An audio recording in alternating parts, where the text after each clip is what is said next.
All right, well, we have finally made it. The Aramaic Championships have arrived. We're heading down to Colorado Springs on Friday morning. The course is going to be at Monument Valley Park, so we'll get a chance to check it out on Friday afternoon. They've got it set up as two 2K loops. So they have an inner and an outer 2K loop, or what they call a lower and an upper 2K loop. And most of the course is going to be crushed dirt and gravel, so it's going to be a pretty hard-packed course from what I understand. What that means for us, ultimately, is it means fast times. And so it's going to be a good opportunity for us to get out. Should have some pretty good weather for it. And with the course being set up in 2 loops, it's going to be pretty spectator-friendly as well, so it should be pretty easy, from what I understand, to get from one side of the course to the other. And that usually makes for some pretty good racing. It's going to be a pretty good battle at the front on the men's side. Adams, Western, Colorado Mines are all looking really, really strong right now. We haven't seen any official results from Colorado Mines, but they did have a time trial a couple weeks ago and put some really solid times out there. Tim Dunham, for us, is going to have a good shot at getting into the top 28, which would make him an all-conference contender. We think that he's got the legs to do that right now, and potentially to try and run even a little bit better. Maybe shoot for a top 20 finish. Our primary focus is going to be on the middle of that field. Metro, Fort Lewis, Mesa, and Black Hills are all very solid teams, and they're going to provide a pretty good challenge. I think Metro and Mesa in particular are the 2 teams to beat. Our goal is to finish in the top 8, with top 6 kind of being that spot that we're really keying on. And to do that, we're going to have to beat some teams that are pretty good. Without question, they're some of the top teams in the country right there. And that means we're going to have to put a pretty good day together. We will be running without our usual number 2, unfortunately, but lucky for us, the guys have been running really well, and we have had a couple of guys that have really been coming on strong lately. So I think we'll be able to fill that gap pretty well. So it should be a good test for us. We're looking forward to getting the opportunity to get out there. On the women's side, Adams, Western, Colorado Mines, and UCCS are going to have one heck of a battle up at the front. It is going to be a very tight team race there, I think. We're going to let them do their thing. We're going to take care of ours. We get Lindsay Butler back. We had her take the week off when we went down to Chadron. So when we raced them, we actually did it without our number 1. So it'll be really good to get Lindsay back in the fold here and get her going. And Taylor, Addie, Allie, Riley, they've all been running really well. So we're excited to get this opportunity. A lot of these kids, this is getting back to their roots a little bit, getting back to Colorado, getting to a course that they may not have raced on, but at least against a lot of competitors that they raced against. And so there's a lot of individual matchups that people are looking forward to this weekend, so it should be a good opportunity. On the women's side, I think our real test is to not only beat Chadron again, but to try and beat Mesa and see if we can put ourselves into the top 10 in the RMAC. So if we can do that, if we can put both teams in the top 10 in the RMAC this year, that would be a great season for us, and will be the first time we've ever done that in RMAC competition. So we're pretty excited. All right, Coach Johnson, I have a few questions here for you. Given you've had a couple weeks off, do you feel that is an advantage as you go into the conference meet? When you're running distance, training time is really critical.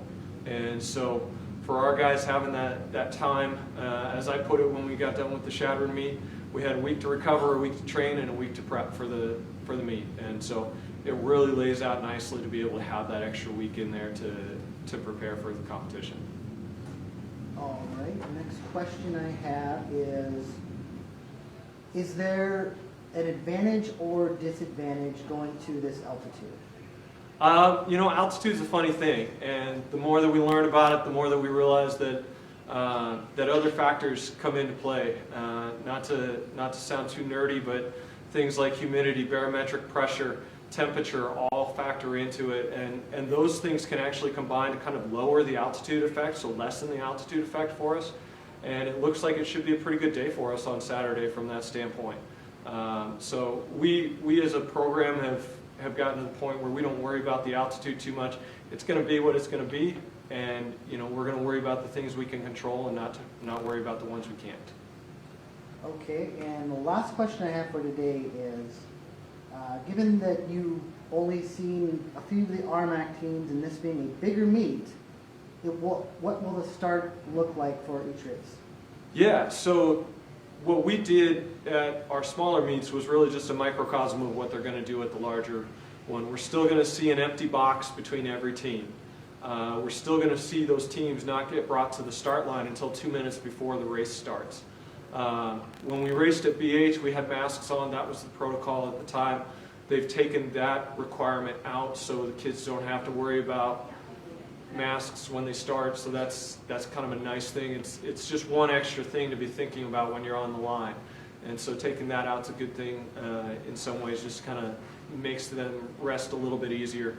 But it's going to be a fast start. It has to be, because we're narrowing into a trail that's about 12 feet wide, and so start position is going to be pretty critical in this race, and I think that's really going to be the biggest factor out of everything. I don't think the COVID ramifications are really as significant as just having that narrow start.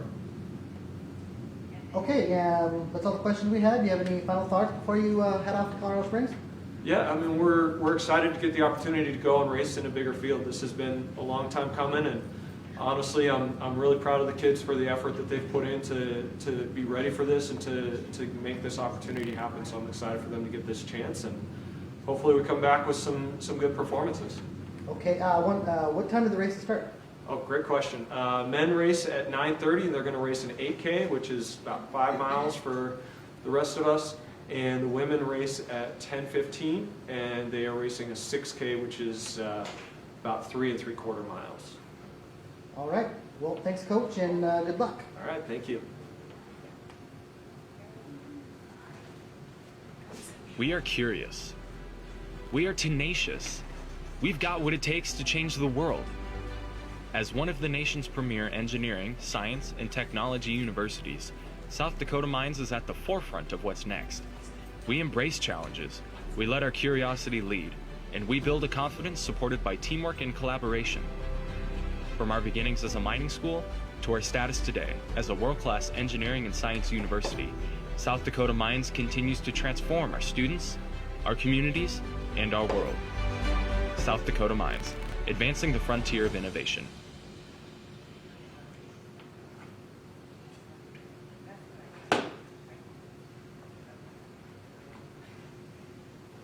Hello, everybody. Checking in with volleyball in this snowy October day. Obviously, we're not in season right now, but we thought we'd check you up on what's happening with volleyball, and then we're going to have a special surprise for you and let you kind of get an inside look at one of our student athletes, which I know is one of your favorite parts of watching our luncheon. So we are in the middle of our non-championship segment. Last time I talked to you, we were really early on in that practice.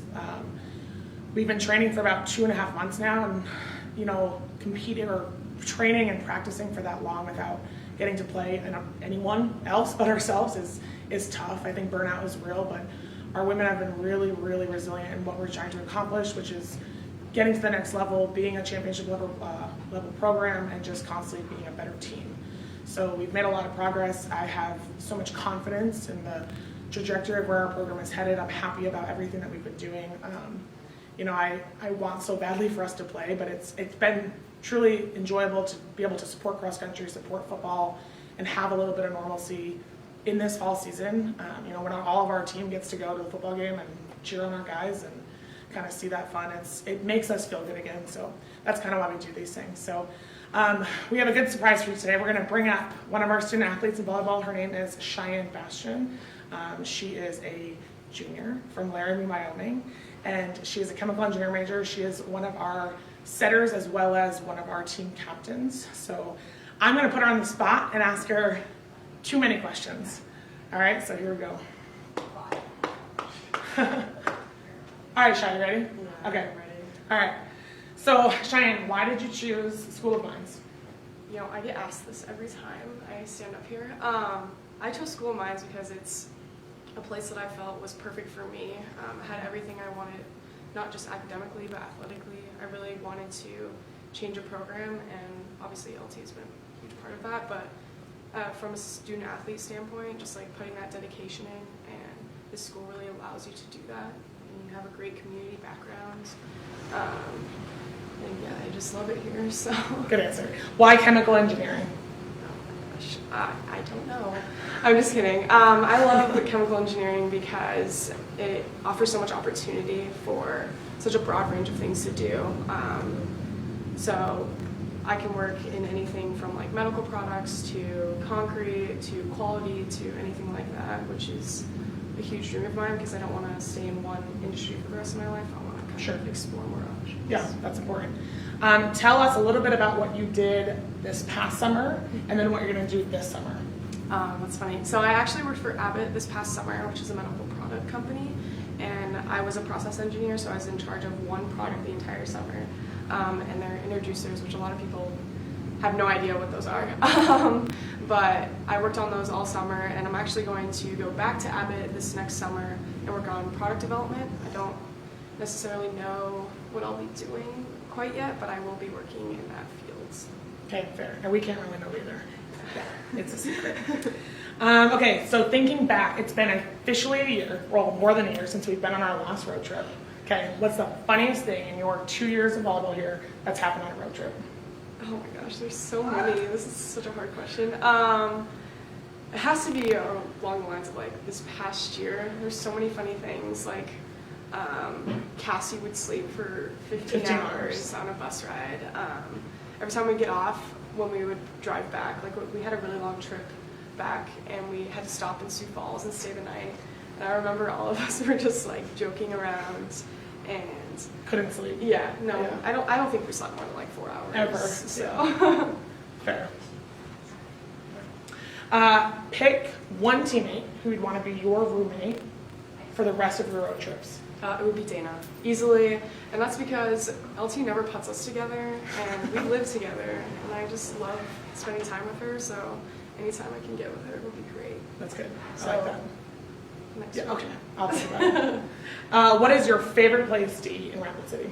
It would probably be Murphy's. I'm obsessed. I love their outdoor patio, too. I've had some really good experiences there. So. Okay, good. What is your favorite memory so far as a Hardrocker volleyball player?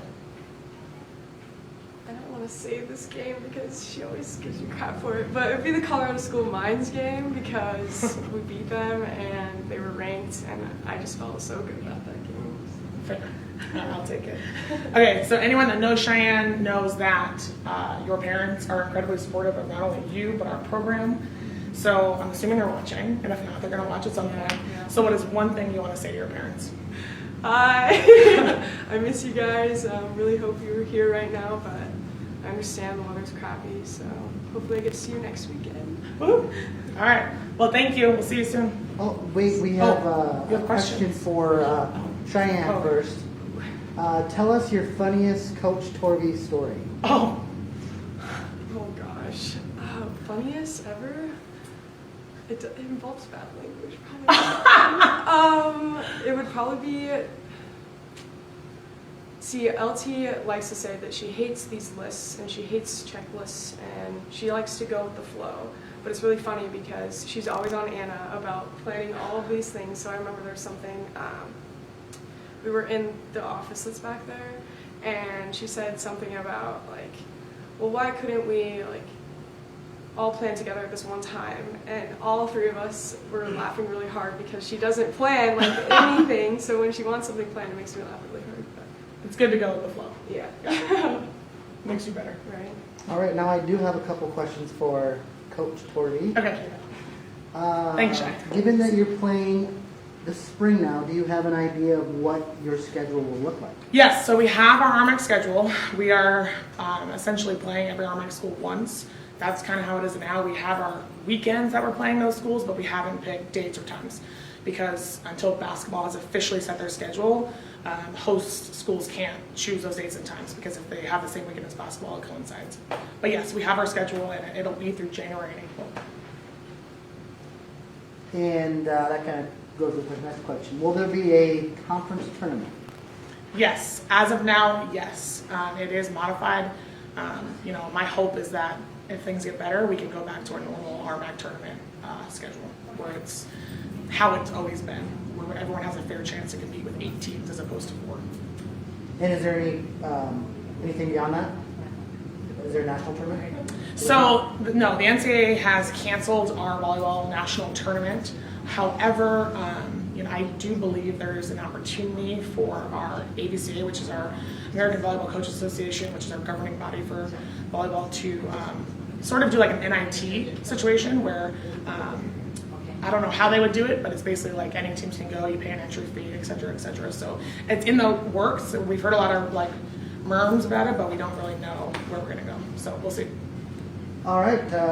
Thank you, Coach Torby, Thank you for joining us today. And you have any final thoughts before you go off camera? I am just looking forward to our women competing this semester healthy and happy, and seeing our fall sports that are able to compete win everything.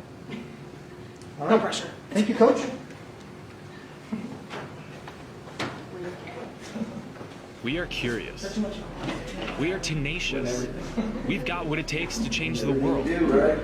As one of the nation's premier engineering, science, and technology universities, South Dakota Mines is at the forefront of what's next. We embrace challenges, we let our curiosity lead, and we build a confidence supported by teamwork and collaboration. From our beginnings as a mining school to our status today as a world-class engineering and science university, South Dakota Mines continues to transform our students, our communities, and our world. South Dakota Mines, advancing the frontier of innovation. Hello, Hardrocker Nation. Charlie Floor with a little update on football. Just a quick shout out to my own son. It's my oldest birthday today. Happy 15 years old today for my oldest Adam. It's crazy how fast time flies, but we woke him up early this morning and made sure he got his happy birthday wishes. So happy birthday to him. Just a little follow up on the week and going back to the game at Shattered. Really proud of our kids and how they competed. Obviously starting off the game, a little disappointing with the amount of turnovers and kind of mental errors that we were faced through the course of that game. A lot of those were on us, but a lot of them were on Shattered State. Credit to them. They did a great job of coming out and enforcing those things. Anytime you get down 21-0 in a game, sometimes it makes it a little bit more difficult. But scoring on the last possession of the first half was really important for us. Get points, get momentum moving into the second half, and just the way our kids came out and competed in the second half. I'm not big into moral victories or anything like that, but I told our team I was really proud of how they handled the situation in the second half.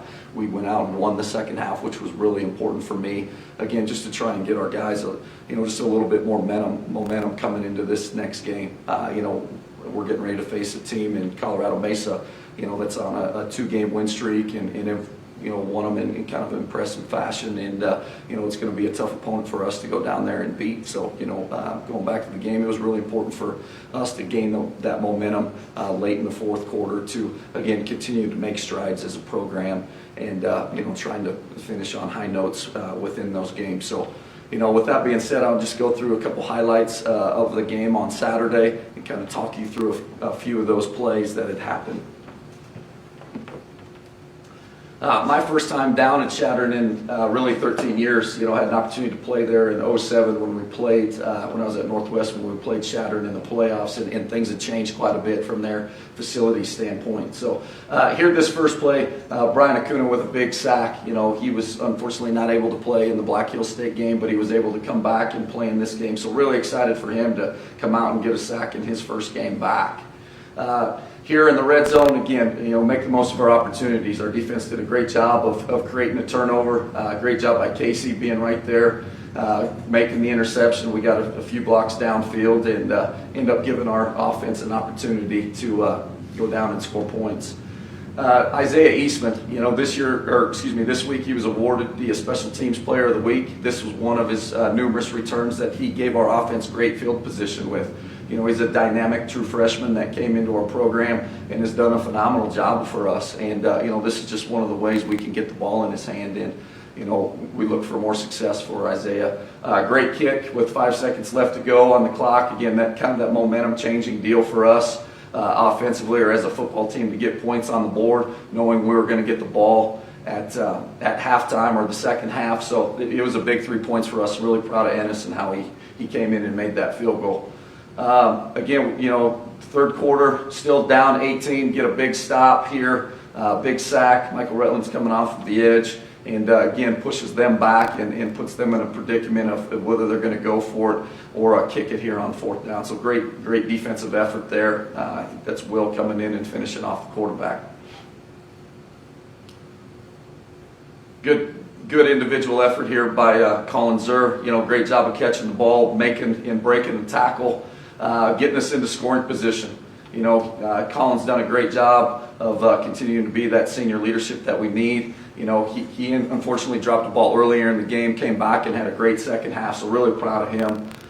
Then to finish off the drive and play later, just kind of a little fake toss play or quarterback following our big offensive lineman, and then again getting us into an 11-point deficit, getting us an opportunity to again continue to make plays and get us a little bit closer in that football game. So great Carson Hunt blocking downfield, great job finishing by him. Big run here by Ahmad, great individual blocking, individual effort downfield, got us into a scoring situation. Great job by those guys. And then you always love these types of plays. It's one play scoring drive. Again, Colin Zur, outstanding effort, catching the football, making them play, breaking a few tackles and scoring. Again, got us an opportunity to, continue to do things well on offense and keep our momentum going. And this is the drive I was really talking about. Proud of our kids. I know where the situation was. It was snowing. Conditions weren't ideal, but, we needed practice on a 2-minute drive. And, I was really proud of our kids and how they handled this situation and going down and scoring points. And again, these are the things for me as a head football coach coming into a new program where, we got to have some of these things to help us continue to build. And it was very important for us to do that. Great individual efforts, all the way around on our offensive side, to make it just a 2-possession game. So, again, ideally not the way we want the outcome to be, but just very proud of our kids and how they handled the situation, which will give us momentum going into our game this week down at Colorado Mesa. So, with that being said, any questions that you have, Brad, for me, I'd be more than willing to answer. Yeah, I have one about Isaiah Eastman. He's listed on the roster as a running back, but you seem to utilize him more as a wide receiver. Is this true?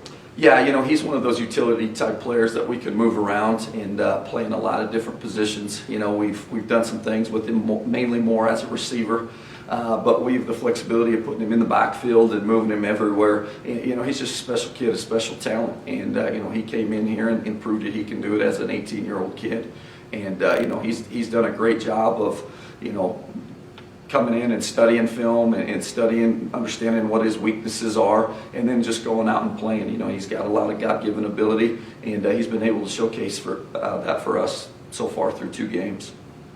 Okay, and next question. Casey Knutson, seeing a lot of him on the stat sheet on defense right now. He's also your punter. Is that something you'll be doing moving forward, or will you just have him as one or the other? Again, special talent. Casey's one of those versatile kids that, does play a lot for us on defense, but he's got such a lively leg, and, he does a great job understanding, changing the field position. Right now he's the best punter we got within our program, and, we're going to continue to use him, obviously on the defensive side of things as well as the special teams. And, he's a special talent, and anytime you have those types of kids within your program, you want to make sure you're putting them out on the field as much as you can. All right, and another defensive guy here. Talk about the play of Brian Acuna. Brian Acuna has been a phenomenal player, a phenomenal kid. Can't say enough great things about him. Had some situations last year in the 19 season that didn't allow him to play. I think the last 5 or 6 games of the season, ended up getting a medical red shirt, busted his tail all spring, all summer. came back this fall and has really continued to work extremely hard. You know, he's one of those undersized defensive linemen that we ask him to do a lot of different things. And, you know, he doesn't complain. He just shows up every single day and goes to work. And, you know, I can't say enough about that, about him, and as well as a lot of our other kids. You know, they continue to go out and compete and give their best for 60 minutes. And, you know, Brian has done a phenomenal job of molding our younger kids and trying to get them to kind of understand what the Hardrocker way is. And, you know, I look forward to the next 4 games and what Brian can do for us defensively. All right, and then now moving on to Colorado Mesa. We played them very close the last couple years. What do we know about them this year, and how can we beat them? You know, a little bit about Colorado Mesa. They're in the same situation we are within a program. A new head coach down there, Tremaine Jackson. You know, Tremaine's done a phenomenal job of getting their kids ready to go the last 2 games, and you know, he's a guy that I know a little bit about. He was the defensive coordinator at Abilene Christian back in 17 and 18 for my old previous head coach, Adam Dorrell. So, you know, we've got a lot of close connections. Their offensive coordinator and defensive coordinator are guys that I've known for a long period of time. You know, but they've got their kids going. You know, they're playing hard, they're playing fast. And, you know, and that's kind of the great thing about this game is, you know, there's 2 staffs that are trying to mold and build a culture within their football program. You know, ways for us to go down and beat them is we've got to go down and match their energy, match their intensity, continue to take care of the football, eliminate explosive plays on defense, and for us offensively we've got to create explosive plays.